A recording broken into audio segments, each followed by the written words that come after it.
Okay, guys. No, go over there and play. Wait, no, I want to look at this because I don't want to keep on looking back at the board. No, you're not looking at either of these. Go out there and play. I don't have it memorized, bro. You'll be fine. Okay, this is my senior project, guys. I'll start my time now.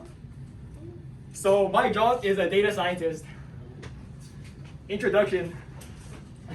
Initial ideas about the job. So when I first heard about the job, I thought it was pretty cool because my dad was a computer science whiz ever since he first moved to America. He wanted to study technology as a way of making money for the family. And because of that, he actually became a data scientist. So I was inspired by him. I thought it had to do with some basic coding, which I already had experience in. So I thought it wouldn't be too hard for me. And I heard it paid well. Let's picture Steve Jobs, because like it's initial ideas about their job, and his last name is Jobs. I thought it was pretty funny. You guys aren't laughing though, so I don't know. Okay, so first impression, like I said, I thought it was pretty cool. I asked my dad about it. He was actually the first one I interviewed. He also thought it was pretty cool. Asked my friends, they thought it was pretty cool. Pays pretty well. That's pretty cool. I don't know anyone who doesn't think it's cool. So, yeah. Step 2, research. Studying. What is it about the job? I was like, what does it mean to be a data scientist? And my dad just like roasted the heck out of me for no reason. And then I did some extensive research, and that's what I came up with. And I don't want to read that off because I don't want to fail the presentation. So basically, being a data scientist means being flexible because it's not just one specific task. Because no matter every company you work for is going to ask different requirements. What you have to be good at is analyzing data. You have to be able to create algorithms to sort data depending on what the task is required, and you have to be good. Yeah. Tasks associated with the job, just some examples I can think of are helping the government solving climate change and making money from things such as sports, races, track events, stuff like that. So how can you do this? So first we can see that one of the biggest parts of being a data scientist is being able to come up with algorithms to solve their problems for you and analyze data. For an example, in 2017, there was a city in Pennsylvania that actually created an algorithm that managed to calculate the probability that an ex-con would have to commit a crime after being released from prison. So after seeing this and putting this program into action, they actually reduced the crime rate by making longer incarceration times for those people. And then next, you can also use this as an ability to catch tax evaders and help the government get data on its citizens online, which it already does.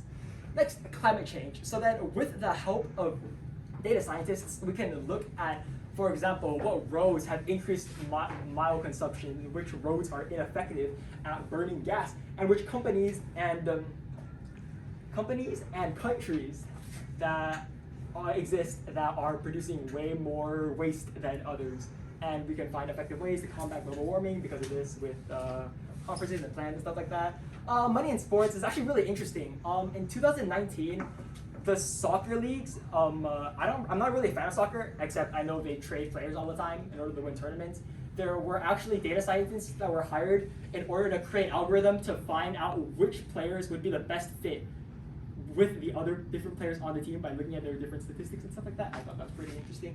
And because of that, they managed to build, really good soccer teams.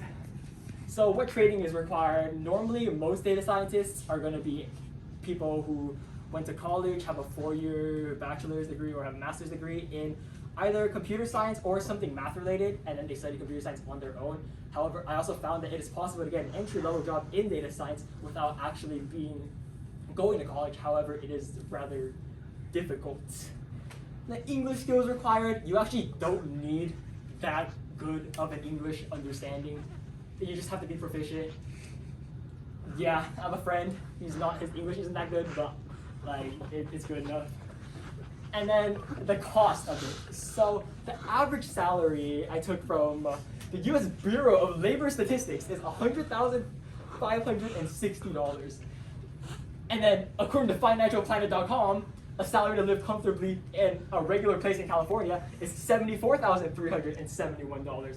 So if you subtract those two, you are left with $26,189. I got that from my line paper that I did this on. So what cities want data scientists? Those are the cities that want data scientists. Some important ones are Singapore, Phoenix, Ukraine. Basically, this shows that all around the world, it is a job that companies want and are willing to hire and pay good money for. And like I said earlier, you can travel anywhere you want because it is a remote job. Because you're working at your computer, you can basically do whatever you want, whenever you want. And yeah, for career advancement, it's actually a really safe job, I would say. Not because your job is secure, but because the tools you need to get the job are proficiency in certain coding languages, such as Python and R, and ability to be really good at math in statistics. And because of that, even if your job doesn't work out for you, you can easily transition into another computer or mathematical field, such as machine learning, for example. And then I told this, I gave this presentation to my dad, and I was like, "Is this correct?" And he was like, "Yeah." So that's just like, I know what I'm talking about. I don't know. Argument sections, the third section. Data scientist growth. Okay, so according to YahooNews.com, there will be a 31.4% increase in employment over the next decade, right? However, I actually read the rubric, okay? And then I saw that you asked for growth for the next 20 years, right? Except I couldn't find that example online, so I used my data science problem-solving brain to think of a solution. I searched up the 5-year growth for data scientists, right? So from 2012 to 2017, you see this 5-year growth gap, right? So then I realized that 5 times 4 is 20. So then I laid the graph on itself 4 extra times to find the 20-year growth period. And then when I scaled up the y-axis, I realized that that equaled 45%. And before you say this is inaccurate, I want you to know that Yahoo predicted a 31.4% increase in 10 years, right?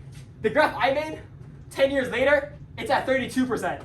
So it's literally equal to the projection. So I know what I'm talking about, and that's why I got 45%.